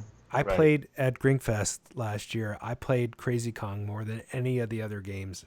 Yeah. Wow. Just because it was, I don't know why I hadn't played it before, but it is weird. so It's like you're in screwed another up. dimension. It is. And then I'm no good at Donkey Kong anyway. Like my top score is like 75K. So like when I get into this, it makes me laugh. Not only is it hard, but it actually makes me laugh. And you get up to that third tier, and where the hammer is on that third tier, you can't get it like you can in the regular game. It's like out of reach. It just taunts you and kills you. You just die. Yeah, there's some weird stuff to that game, which is kind of fun, I think. I know, it's totally awesome. Like the Pie Factory, you can do in about 15 seconds if you time it right. Yeah. Which I tried that on the real DK and it doesn't work. I know. It's seriously, I think it's, if you haven't played Crazy Kong, it's worth it. It's definitely. Totally worth it. And if you're a collector, I would say get yourself get a hold of a board set, because maybe go for the dedicated because it's a little different. Crazy Kong, the dedicated version, is different than the Scramble version. And then there's also, I think, Scramble Galaxian is the same, but I thought there was another bootleg version too. Yeah. So there's like 3 or 4 different versions of Crazy Kong. Yeah, I kind of want to build one with like a Willis CPO and make it look all wacky. I have one of those. Yeah. I have a Kong Gorilla. Yeah. Build a Kong Gorilla. Yeah. I have a Crazy Kong marquee that looks like it was drawn by a 5-year-old. It's terrible. It's the worst actually artwork. Drew it. Yeah. I drew it. Yeah. No. It's one of my better designs. Hey, Aaron, I have a nerdy question. Along the line of the different hardware platforms, so you've kind of done the Pac Galaxian hardware-based games. What other what other hardware platform ones have you done, and then which ones are maybe you thinking about doing going forward? That's a good question. So far, we've got the SNK hardware that Nibbler and Fantasy and Pioneer Balloon, etc. runs on. We've got PAC hardware. Right. And we've got Scrambled Galaxian. So, yeah, fourth platform, I haven't really decided what it would be, but I'd like it to be something that I could get a number of games on, like pick up. That's the great thing about Scrambled Galaxian is there's a ton of games that run on it or run on pretty similar hardware to it. Anything from Jump Bug, to Anteater or, even Frogger. A lot of diverse stuff. So if I could find another platform like that, there's not a lot of choices, but once in a while I look at Deco and I think, well, Deco is a yeah.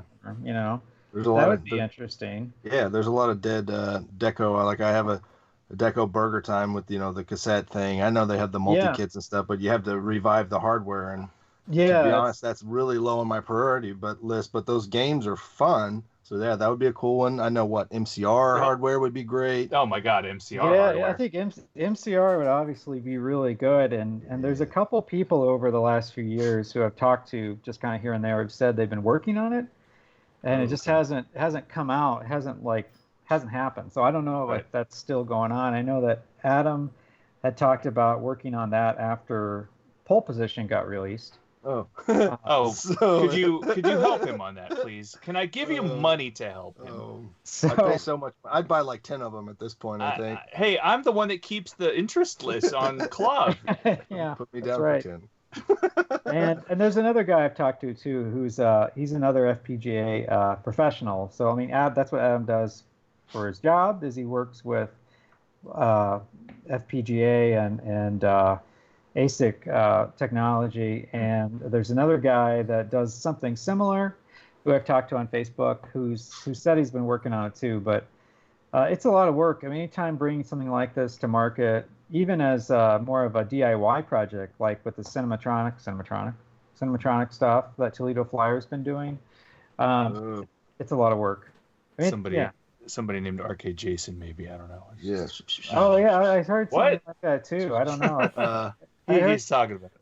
Yeah. I heard speak of that, so I don't know. I think whoever does it, they've got a great deal. I think it'll be popular because I think the only challenge would be there's a lot of different control panel stuff going on there. Tron's got like it's got a big slide joystick. Tapper's got like levers, and so you got to figure out how to make. I mean, J-Rock did a great job with the multi-Williams. I mean, those controls couldn't be different from different from game to game.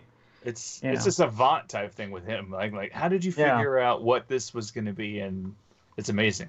So I mean, I think it can be done, but it's definitely that's the harder part of it. Like the BitKit, I've kind of cheated. I've made sure that all the games on the BitKit are basic joystick 1 or 2 button games. There's no flight sticks, trackballs, spinners, anything weird. Mouse. Oh wait, no, not mouse. Did I say that? I'm sorry. So, I mean, I kept it simple so that it was very modular and all the games fit that kind of pattern. But it's definitely a lot harder when you have tapper handles and like a big blue neon flight stick for Tron, So, but I hope someone does because that hardware is pretty tough. And it's getting more expensive. Everything's more expensive, but I think the MCR stuff's getting pricey. Yeah, and we can't all collectively throw our boards at CD Jump for eternity. Not forever. He's gonna get tired at some point one day. Yeah, and we're talking like Journey boards right now are $900, $1,000. Oh my God! Oh, yeah. Tron is probably at a minimum $350 these days. Yeah. Moonwalker PCBs are wait, no. First of all, they're not MCR. No. That's actually a JAMA board. Yes. Yeah. I have the MCR Moonwalker bootleg. It's hard to play. Oh, well, I'm going to talk to you later. You can have it. It's $800. Untested. Untested. I also was pretty excited about like FPGA for vector stuff. So I know that there's the project that's out there right now for Tempest. I think Scott is his name he's done Tempest Major Havoc. That's out there, so that's been cool to see that. And then, like I said, Toledo Flyer picked up. I think he picked up a project for the Cinematronic stuff. I can't remember really, honestly, if he picked it up or if he started it. But anyway, there's the Cinematronics FPGA that the threads unclog. It gets updated pretty frequently. That's more of I think. Because there's so many different things that have to be wired into it, and it's kind of complicated. It's a little bit more DIY than just like being plug and play. But it's cool to see FPGA in the vector realm because that's another area that the boards can get really expensive. Like Major Havoc is like a $1,200 board. Yeah, it's ridiculous. I mean, I had the Major Havoc in a Tempest conversion. Scott had sent me one for our Houston show in October last year, and it had the promised end or whatever, the one with the updated levels, new levels at the end of it or whatever. So it's spot on. And then he's got all the other ones that go along with it. Well, wow. And I just want to say FPGA is not exclusive to arcade stuff either. There is a company, there's a couple of companies out there, Retro USB. They do a version of the NES. And then there's another company called Analog that is doing some Analog, They're doing some awesome stuff. So they have currently they have a new run of the NT Mini, which is their version of the NES. It's a black, they call it a noir edition. I think and they're doing one final run. It's $500 for that console, by the way. But yeah, that's a lot of money. It does some other things that the original console does not do. So. But I still think it's kind of high price when you compare it to the retro USB equivalent. They also do a Super NT, which I just bought, which is a Super NES version. NES. And then they have a Mega SG, which is the Genesis. And then their newest one is going to be the Pocket, which is going to have 2 FPGAs in it and support. Yeah, 2 FPGAs, and it's going to support a multitude of like Game Boy Advance, all the Game Boys, Atari Lynx, a bunch of stuff. So for that stuff, though, I mean, I guess is the main motivation of buying those consoles, other than if they're moddable, so you can load all your own ROMs on them. Is it the HDMI output? Is that kind of the big deal? I think it is, but it's also the fact that, if you look back to, for example, the Analog Pocket is going to be really cool because it's going to have a bigger screen. It's going to have a screen that isn't annoying to play, but you're going to have that same response that you would have on your Game Boy Color without the lack of a backlight. So you're going to have So it's more so it's partly, HDMI, and also the Pocket will output HDMI, by the way, so you can use it as a sort of like a Nintendo Switch. Dock it with your television. Is that a GBA and a Game Boy Color? Is that what you're saying? Yeah. Or is it not GBA? It's Game Boy Color, Game Boy Advance, Neo Geo Pocket, Atari Lynx, and it's all engineered in 2 FPGAs with no emulation. So, they say I like the idea of the big screen for GBA because I've played one before, and I never really had portables until the Nintendo DS. Yeah. For whatever reason, I just kind of skipped over all that stuff. Yep. But I like on my desktop, I use like a 40-point font because my eyes are not that great. So that little GBA screen was like, I couldn't. I couldn't see anything on it. Right. It was just way too small. I mean, if I was like 12, it'd probably be awesome. But when I was like 40. I was like, I can't play. So this is a 3.5-inch 615 ppi LCD. So it'll be a nice 1600 by 1440 resolution. It's going to have an output for so you can put it on your big TV. So you can play your classic library in FPGA on a modern television, which is kind of cool. I don't know. Yeah. I think. Yeah. And that's kind of what I'm after with like the BitKit. You can put it in your Eyes machine, your Nibbler machine, your Pac-Man machine, and you can have that same experience. The average gamer, even the average gamer, even world record holders like Tim McVeigh don't know the difference. I mean that's the goal always. It's always an improvement process, but little things here and there. But that's been my goal with, when I add games, is to get them as close as I can to exactly how the real hardware plays. Often I have the real hardware, or I borrow it, or I use it just so I can compare and study, go back and forth. And I try to have people that really know it well play it too. So I was just about to put my second BitKit into my Pac-Man. I'm going to wait until my Bluetooth kit arrives. Okay. Because I want to test it out and give feedback on it to listeners and whatnot. Is there any chance you could give the more than a dozen listeners here a little coupon code or a secret code word they could email with? Well, I don't have a secret code or coupon with my vendors, but the price is going down slightly by $10 from here on out. So wow, awesome! What's it? So everybody gets that benefit. So the new BitKit is $149 instead of $159. So it's dropping by $10. And the original price was higher, right? The original price when it first came out was $220. Woo! And then over time, once I recouped my development investment, and once we got production costs a little bit lower, I've been able to just kind of lower the price. And right now, I think $149 is going to be a good price for 2020. So. Nice. That's a great price. I love it. You almost can't buy any JAMA or any kind of classic board for $150. Well, anymore, yeah. That's worth the crap. $50 is like $100 is like Pit Fighter, Right. And if you want like a game, I have Moonraker's like $500, bro. Sorry. Moonraker. You keep saying Moonraker. Damn it! I have had a lot of beer tonight. I want a Moonraker board. Untested Pit Fighter is $75. Oh man. Tested working Pit Fighter is $100. Aaron, I don't think you touched on it, but on the Bluetooth mod, is it just a dongle that goes into the USB slot on the existing board? Well, it's actually a new. Okay, I'm gonna try this again. I thought you were showing off your pecs. Impressive. No. It's a new module right there. Yes. So, it's on board. Cool. So it's on board. It's just soldered right on board there. Replaces the USB jack completely. Oh, there's your pecs again. Oh, there they are. Oh, we're back.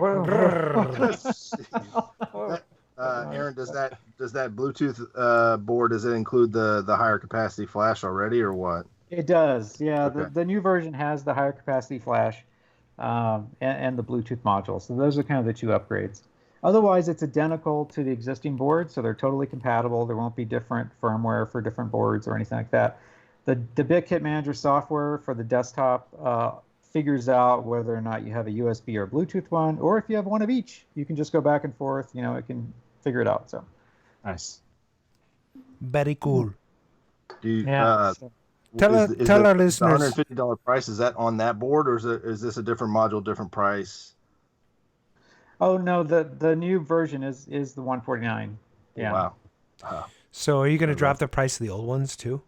Well, the old ones, there's none left of the old ones, so I have like a small reserve stock. Me too. Of 10 of them, but no, it's all Bluetooth from here on out. I just got this shipment like early January, right before the coronavirus exploded. Oh, thank God. So they have coronavirus built in. Yeah. No, they're dead. I opened the box. I took a big huff of it. Oh man, I don't want to. That explains your 5-day migraine. Oh man, this migraine's in my lungs somehow. I don't know. But it's been 45 days now. It's been about 35 or 40 days since I got them, and as far as I know, the virus only lives for 9 days on surfaces. Yes. So they're probably pretty safe. Plus, I wash them too. I wash them in an ultrasonic cleaner, so they get ultrasonicked before they go out. So. Really? So I might die, but you guys will be okay. Yeah. Oh man, that is love, Aaron. Yeah, that is love. All right, so let me ask you a question. I'm sorry, the timing was just so that I was running out of the USB boards, and I was like, well, if I'm going to make this change, I need to do it now. So I submitted these plans back in November, and I got the boards in early January, and the transition is just kind of smoothly happened where my vendors, Mike's Arcade, Arcade Shop, Paradise Arcade, they're pretty much out of stock of the old one. I think Paradise still has the USB one, but Adam's Arcade. Mike's stock Adam's with the new Arcade one. has one in stock. Who has one in stock? Adam's Arcade. Adam's Arcade. Yeah, Adam's Arcade has actually two in stock. Adam's. That's him. Yeah. Oh, gotcha. I've got you're two so in stock. clever, Adam. I have two in stock. They are currently $129. Do you have a coupon code? Yes. I have What's a your coupon. coupon code, The bitch? coupon code is jerk off. Durka. Well. It's getting late. I could tell I'm starting to get What time punchy. is it? It's almost 9. It's almost 8:00 in Denver. It is almost 8 o'clock here. Yeah, it's gonna be my bedtime soon because I've gone to bed at 8:30 every night this week. Right. Let's do it. So, are you having a rave over there? Do you guys have like a dispensary in your house? We turned the red light on. Because yeah, like how's it going? Does medical marijuana help with migraines? I don't know. That's a good question. It probably would. I don't know, but I don't want to have a migraine and be really paranoid at the same time. Yeah. Oh man. Or just don't care. Like. Yeah. Well, that's always been my experience. It's been like, man, this stuff is great. Like, holy shit, who is outside? I'm inside. I don't want to jump out of this window, but what if I did? My wife keeps like, shut up. Oh shit, that's funnier than hell. Oh, so yeah. even though it's completely 100% legal here in Colorado, it's like I've never even thought of it. I mean, it's been since my 20s, so Well, that's good. So when are we gonna do an arcade tour? Like Mark, Aaron, we got to go up to Denver. I mean, John Jamish's up there. They got one up. They got Aaron Reid. They got CraftyMech. As we get it's Parker. a short tour. I mean, my office is like 12 by 12. I was there last April. You remember that bomb cyclone you guys had last year? Yeah. I was literally there that exact time. I was driving around a Kia Soul rental for work. Oh no! The lady at the rental counter goes, "Do you want a 4-wheel drive? There's a huge blizzard coming." I was like, "No, my company won't pay for that." so I got the Kia Soul and I was literally driving while it was coming in. I was trying to get to John's. I couldn't make it. I ended up going and seeing Hyperspace with Zyla and yeah. Zyla's she's in Vegas again now. She's moving there. Totally. Yeah. I think I'm gonna have her on this show. I've been trying to get her on. She's like, no, I'm not ready. She's like, maybe when I get to Vegas. I'm like, it doesn't really matter. Like, what's going to change when you get to Vegas? We don't care about your location. Yeah, no. I'll beat on her a little bit. I had a good talk with her at Grinkers, and we have a lot of cool. Yeah, we have a lot of like ideas when it comes to running arcade establishments. So I'd love to bend her ear for a tick and just hear that. But that's a whole different episode. So that is. Wait, before you wind up, Adam, I have one last question for Aaron. Okay. Should Adam get an eye patch tattooed on his face? Let's see. Wow. No, is that not a thing? An eye patch? I'd be like the just board. like a nice black eye patch right on his face, tattooed forever. What do you think? I think it would add. Look at it. It would add some. I think now seeing the watch, I would not say the eye patch, but like a monocle. Oh like yes. A bionic monocle. Like the Monopoly Man. The Monopoly or the Mr. Peanut. But like a telescoping lens binocular. Okay. That's what you need. I think. Yeah, that sounds good. A monocle. Yeah. And a cane. Done. I should have a cane. Yes. Cane's a bit much. Yeah, forget it. You remember that episode of News Radio with Phil Hartman and the cane? No. Okay, me neither. So I like. First of all, before we go, you have to tell us how do we get these things. So Paradise Arcade Shop, High Score Saves. Who else? No, not High Score Saves. It's going to be Arcade Shop and Mike's Arcade. Mike. I love Mike. Yes. Yeah, Mike's Mike's my boy. great. Mike's great. Screw High Score saves. Mike also sells the TPG, and the arcade shop sells the TPG. Sweet. So you can buy TPGs and BitKits on either site. When is the price going to come down on the TPG? That thing's probably like 10 I bucks love the TPG. Although I actually have taken one of the harnesses and used it, like, to fix a game. Oh. Do you make the harnesses as well? Like, where do those come I don't. They've come from various places. Mike's makes them. Yes. Buffett used to make them. I think at one point. Buffett. We got to have Buffett on this show. Well, if you do the show at about 3 a.m. Yes. Oh, my God. He'll be available. He can be on. Not saying anything about that, but he works nights. He works weird hours. But, he'll be making a steak at 3 a.m. too, as well. I just noticed. A nice milk steak with some jelly beans. Correct. Yeah. First steak, Yeah. There's 2 or 3 in a sitting, but You know who else we should have? We should have Debbie Corson Smith on from Denver, because Debbie Corson Smith. She's Who's a that? DJ there in town. Her daughter and her husband is like a Pango master. Her daughter plays in all the tournaments. You guys? Oh, really? Yeah. Oh, okay. They have a private pinball collection. Yeah. Oh. It's pretty cool. Huh. She's awesome. So tell us, can we where do we send our BitKits back to have them upgraded? Well, I'll post the details about that on Clob when I kind of figure it out. Okay.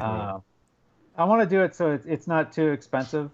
It'd be pretty cheap, like, $25 or something like that.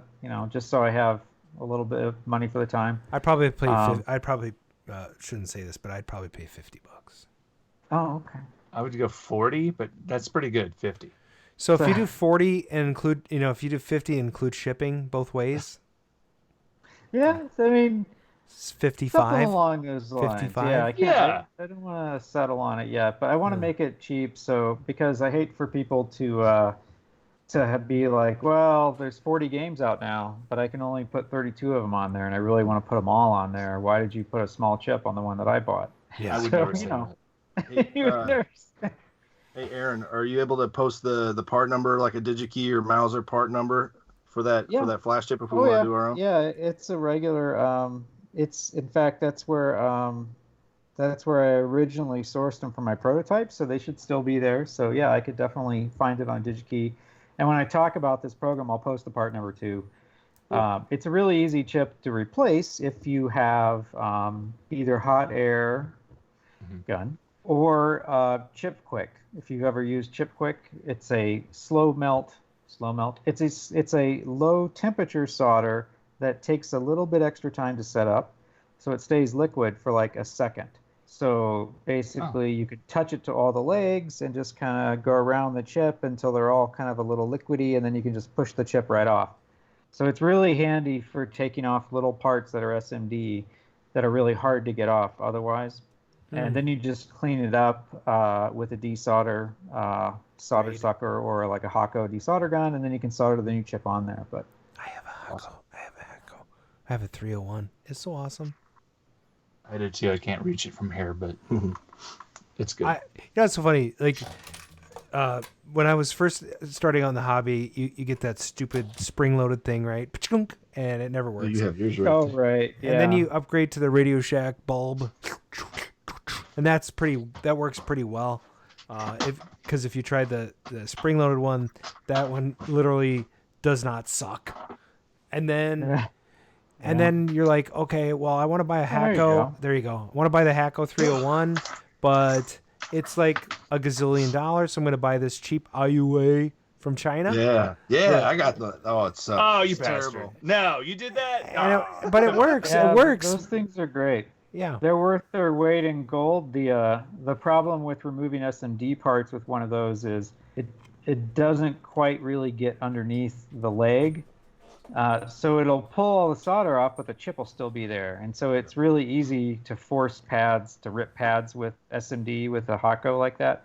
So that's why the hot air or Chip Quick is just a really easy, reliable solution. Okay. So I do that with a Chip Quick, and then I use the Hakko afterwards just to clean up the pads to suck up the extra solder. And then a little isopropyl to make it nice and neat, and then put the new chip on there and solder it on.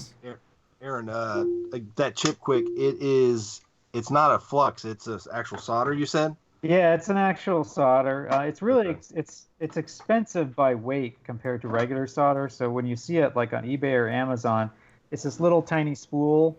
It doesn't look like a lot, but you only need just a little bit for each job that you're doing, and it's brittle. So it's not bendy like solder. You kind of break off a piece, and one of my dad's favorite expressions, by the way. I've got to go break off a piece. Oh, yeah, that's what he said. And then, oh so, God. The other big one was I've got to go drop some knowledge. I'm writing these down right now. Okay, with that, stick around with us after the outro. Aaron will say officially goodbye, but I think we're gonna wrap it up. You know, I gotta go break off a piece of knowledge or something. I'm not really sure how the saying goes. Oh, Mark, do you have your show notes ready? Show notes are prepared and people's names next to the shit. Okay, well, thanks again for listening in on the Double R's. That's the Arcade Radio. Like us on Facebook.com/Arcade Radio, or check out our semi-regularly updated blog at arcaderadio.com. That's RCADERADIO.com. Nice. Call and leave comments and questions on the game line. That's 612-548-GAME or 4263 for those that cannot spell. Subscribe to our YouTube channel and click the notification bell so you'll know when we're gonna stream live. You can also subscribe to the podcast on Anchor.fm, iTunes, Google Play, Music, and wherever podcasts are streamed. That's going to be it for our show from the Arcade Radio team. We hope you had a great time, and we'll see you next episode. Aaron, man, you rock that. Nice. And this is where we take off our pants. Oh, wait. No. It's a joke. I didn't tell him before. Oh. Hello?